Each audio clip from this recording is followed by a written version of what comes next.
इस पोस्ट में हम आपको एक हॉरर स्टोरी सुनाएंगे जिसका नाम है रास्ते में मिली चुड़ैल। इस कहानी में हम पढ़ेंगे कि कैसे एक लड़के को रास्ते में एक चुड़ैल मिलती है और उस लड़की की जिंदगी कैसे बर्बाद होने लगती है। बहुत पुरानी बात है। गोपाल नाम का एक लड़का था। वह बहुत ही गरीब था। उसके परिवार में कुल मिलकर 5-6 लोग थे, लेकिन कमाने वाला कोई नहीं था। एक दिन गोपाल ने सोचा कि चलो मैं ही कुछ काम ढूंढता हूँ, शायद बाहर मुझे कुछ काम मिल जाएगा तो मेरा परिवार 2 वक्त का खाना तो खा लेगा। उसके बाद गोपाल काम की तलाश के लिए शहर चला गया। सुबह से शाम हो गई लेकिन उसे अभी तक कोई काम नहीं मिला। मन उदास होकर घर जा ही रहा था कि एक आदमी उसके सामने आया और बोला कि तुम बहुत उदास दिख रहे हो। गोपाल ने बोला, मैं सुबह से काम ढूंढ रहा हूँ लेकिन मुझे कोई काम नहीं दे रहा, इसलिए उदास होकर घर जा रहा हूँ। उस आदमी ने कहा कि मेरा एक कपड़े की दुकान है, वहाँ पर मैं तुम्हें काम दे सकता हूँ, बोलो मेरे पास काम करोगे? तो गोपाल ने झट से बोला, हाँ मालिक, मैं काम करने के लिए तैयार हूँ। तो उस आदमी ने बोला, ठीक है, कल से तुम काम पर आ जाना। इतना बोलकर वो चला गया। गोपाल बहुत खुश हो गया और अपने घर चला गया। घर जाने के बाद अपने परिवार वालों से बताया कि मुझे काम मिल गया, तो घर वाले भी बहुत खुश हो गए। गोपाल ने दूसरे दिन से काम पर जाना शुरू कर दिया। उसके घर से दुकान लगभग 10 किलोमीटर की दूरी पर था।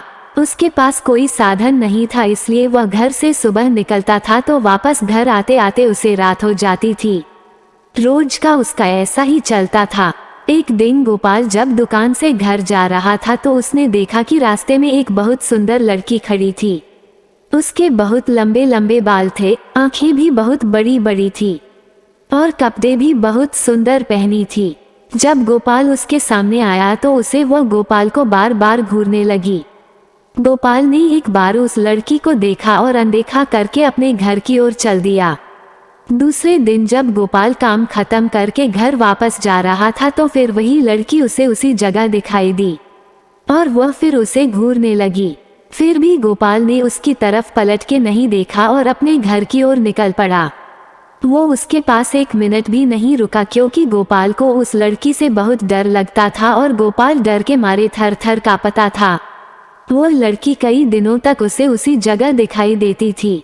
एक दिन वो लड़की दिखाई नहीं दी। गोपाल ने इधर उधर देखा लेकिन कहीं नहीं दिखी। ये कहानी है रास्ते में मिली चुड़ैल के बारे में। वह सोच में पड़ गया और मन ही मन में बोला कि ऐसा क्या हुआ कि वह लड़की आज नहीं आई। फिर वह अपने घर की ओर निकल गया। 1 महीने बाद उसके घर पर एक चिट्ठी आई। गोपाल ने चिट्ठी को खोला और देखा तो उसमें एक लड़की का नाम लिखा हुआ था और वो नाम था रानी। उसमें से एक फोटो निकली थी जो कि उस रास्ते वाली लड़की से हुबरू मिलती थी। गोपाल ने डर गया कि उसको मेरे घर का पता कैसे मिला। उस चिट्ठी में लिखा हुआ था कि कल जब तुम दुकान से निकलोगे तो जहाँ पर मैं खड़ी रहती हूँ वो पर मेरा इंतजार करना।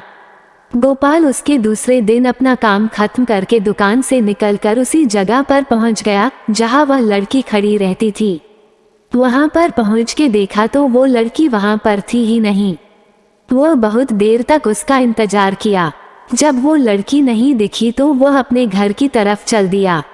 गोपाल अपने घर जा ही रहा था कि उसे याद आया कि जो उसकी चिट्ठी आई थी उसमें उसका पता तो होगा ही, और अपने पॉकेट से वो चिट्ठी निकली और उस पते के अनुसार उस लड़की के घर चला गया। गोपाल ने दरवाजा खटखटाया तो एक आदमी आया और बोला कि क्या काम है। तो गोपाल ने कहा कि मुझे रानी से मिलना है। उस आदमी ने बोला कि बोलो क्या काम है, मैं उसका पापा हूँ और बेटा उसे गुजरे हुए 2 महीने हो गए हैं। गोपाल जब इतना सुना तो उसके हाथ पैर कांपने लगे और वह सोच में पड़ गया कि वो लड़की तो मुझे रास्ते में मिली थी और उसकी चिट्ठी भी आई थी। तभी रानी के पापा ने उसे दिखाया कि देखो बेटा, उसकी तस्वीर पर माला पड़ा हुआ है। इतना देखते ही गोपाल बहुत डर गया और भागकर अपने घर पहुंच गया। फिर उसने उस चिट्ठी को जला दिया। उसके बाद गोपाल बीमार रहने लगा। घर वालों ने बहुत इलाज कराया, फिर भी कोई फायदा नहीं हुआ। उसका काम भी छूट गया। गोपाल को अक्सर मरी हुई रानी का चेहरा सोते हुए नजर आता था। ये सब बातें जब गोपाल ने अपने घर वालों को बताई तब घर वालों ने तांत्रिक बाबा को बुला के गोपाल का इलाज करवाया। उसके बाद गोपाल ठीक हुआ। दोस्तों, रास्ते में मिली चुड़ैल की कहानी आपको कैसी लगी हमें कमेंट करके जरूर बताएं। फेसबुक पर कहानी को सुन रहे हैं तो फॉलो